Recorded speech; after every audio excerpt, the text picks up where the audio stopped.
9টি বোমা উদ্ধারের ঘটনায় চাঞ্চল্য ছড়ালো দিনহাটা 1 ব্লকের পুঁটিমারি 1 গ্রাম পঞ্চায়েতের জড়াবাড়ি মহেশরাহাট এলাকায়। শনিবার বিকেল নাগাদ এলাকার মহেশরাহাট বাড়ির পাশে থাকা একটি শৌচালয়ের পাশে বেশ কয়েকটি বোমা পড়ে থাকতে দেখেন এক ব্যক্তি।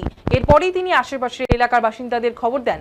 স্থানীয়রা ঘটনাস্থলে ছুটে আসেন। তারপর খবর দেওয়া হয় দিনহাটা থানায়। এরপর পুলিশ এসে ঘটনাস্থল থেকে 9টি বোমা উদ্ধার করে নিয়ে যায়। তবে এই বোমাগুলো কোথা থেকে এলো বা কারা রেখে গেল তা নিয়ে প্রশ্ন উঠতে শুরু করেছে। মহেশরাহাট বাজারের এক ব্যবসায়ী অভিযোগ করে বলেন, বিধানসভা নির্বাচন এবং তার আগে এলাকার তৃণমূলের নেতা কর্মী সমর্থকেরা সাধারণ মানুষকে হুমকির ভয়ভীতি দেখাতো। শুধু তাই নয়, এলাকাতে বোমাবাজিও করতেও বলে এই ব্যবসায়ীর অভিযোগ। এই ঘটনার পেছনে তৃণমূল কংগ্রেসের হাত রয়েছে বলে তিনি সরাসরি অভিযোগ করেন। উল্লেখ্য, বিধানসভা নির্বাচন কিংবা তার আগেও একাধিকবার বোমাবাজি থেকে শুরু করে হুমকির খবরের শিরোনামে এসেছিল এই পুঁটিমারি 1 নম্বর অঞ্চল। নির্বাচন মিটে যাওয়ায় 3 মাস পরেও এই অঞ্চলের মহেশরাহাট এলাকা থেকে 9টি বোমা উদ্ধার রীতিমতো এলাকার নিরাপত্তা নিয়ে প্রশ্ন তুলে দিল। দিনহাটা থানার সূত্রে জানা গিয়েছে, এই ঘটনা তদন্ত শুরু হয়েছে।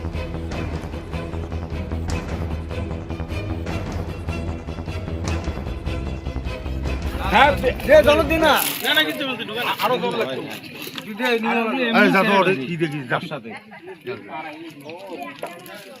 না না এগুলো কতগুলো ঢেলবো মত না না না এগুলো কম ওই পায়ের কাছে যেটা সকেট আছে না কি আছে ভিতরে পায়ে বাঁ পাশে যে নীল দেওয়া আছে ওটি একটা আছে এটা হ্যাঁ যদি সামনে প্লাস্টিক দিয়ে মোড়া জল দেবো কি আরো এ ভাই আরো একবার জল দাও পায়ে পায়ে হ্যাঁ ওটা হয়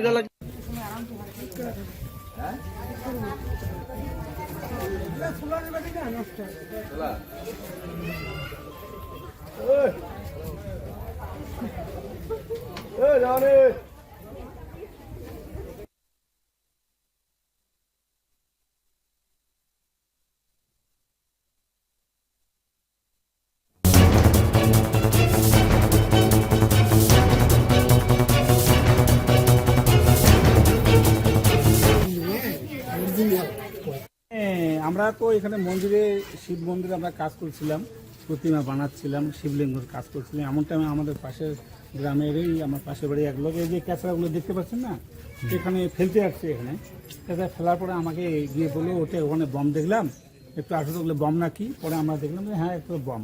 তো তারপর বম দেখার পরে তবে সন্দেহ হলো একটু ভালো জিনিস নয়, ক্ষতিকারক জিনিস এলাকার। তারপরে আমি আমাদের যে সেবিক আমাদের যে ভিলেজ পুলিশ ওনাকে কল করলাম। তারপর আমরা থানায় যোগাযোগ করে পুলিশ আসলো, প্রশাসনের দ্বারস্থ হলাম।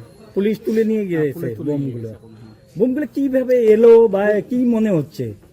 বোমগুলো আসলে আমার মনে হয় এখানকার যারা, এটা তো সরকারের পরিবর্তন করার পরে এটা আমরা বুঝতে পারলাম, এটা আমার মনে হয় এটা বেশ কিছুদিন আগের হবে, হয়তো রেজাল্টের সময়। এখানে এই যে ঘটনা দেখতে পাচ্ছেন এদিকে, এটা একটা ক্লাব ছিল, ওখানে ওরা টিভি দেখতো। মানে যদি রেজাল্টটা টিএমসির পক্ষে হতো আর কি, মানে সরকারটা যদি পরিবর্তন না হলো তাহলে এগুলো হয়তো যারা বিজেপি করে তাদের উপরেই আক্রমণটা হতো, এটা আমার ধারণা আর কি। তাহলে যে বিষয়টি আর কি, এটা রাজনৈতিক উদ্দেশ্যে নিয়ে আসা হয়েছে। রাজনৈতিক উদ্দেশ্য অবশ্যই, ওটা টিএমসির হারমাদরা এই জিনিসটা এখানে করেছে। রেজাল্টটা পরিবর্তন হওয়ার পরে নিজেকে বাঁচার জন্য হয়তো কাউকে দিয়ে এখানে রেখে চলে গেছে ওরা, আমার মনে হয়। আপনার নাম কি? আমার নাম যদুগোপাল সরকার। ও আজকে ঘটনা শুনলাম যে বোমা উদ্ধার হয়েছে, ঘটনা আমরা কিছুক্ষণ আগে শুনতে পারলাম মহেশরাহাট এলাকায় যে 9টা বোমা দেখতে পাওয়া যায়। হঠাৎ করে আমার কাছে ফোন আসে, আমি বাড়ি থেকে চলে আসি। কিন্তু এই যে বম এলাকার মধ্যে যে আতঙ্ক সৃষ্টি হয়েছে, আমার পুলিশ প্রশাসনের কাছে একটা অনুরোধ, যারা এই কাজটা করেছে, অন্যায় করেছে, সাধারণ মানুষের কাছে সেটা খুব ভয় ভীতি সৃষ্টি হয়ে গেছে। পুলিশ প্রশাসনের কাছে এটা তদন্ত করে তাদের দোষী তাদেরকে অভিযুক্তে গ্রেফতার করা উচিত। এটা